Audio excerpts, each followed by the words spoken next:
ណាបងប្អូនស្គាល់ផ្លែអីគេនៅក្នុងថងនេះបងប្អូននេះស្គាល់ផ្លែនេះអត់នេះក្នុងថងនេះឡើងមកថងជួយមកនេះអូមិនប្រធាណាបងប្អូនណាមិនប្រធាទេផ្លែនេះជូដូចដូចក្តឹបស្វាយអញ្ចឹងបងប្អូន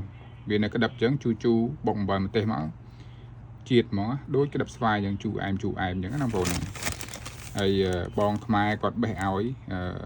គាត់ធ្វើការជាមួយយើងគាត់អញ្ចឹងផ្ទះគាត់មានដើមហ្នឹងបងប្អូនហ្នឹងហើយអញ្ចឹងគាត់បេះផ្ញើឲ្យមកថងហ្មង7-8 គីឡូបងប្អូននេះហើយអាផ្លែនេះគឺយើងហូប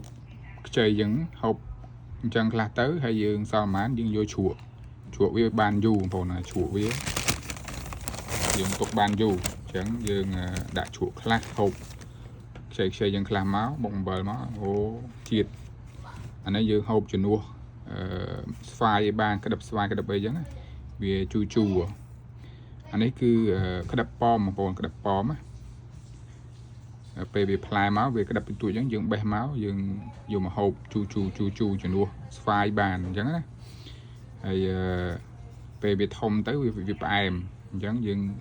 ឃ្លានអាក្តឹបហ្នឹងយើងបេះក្តឹបវាមកបងខ្មែរនឹងគាត់បេះឲ្យឡើងមកថងធំហ្មង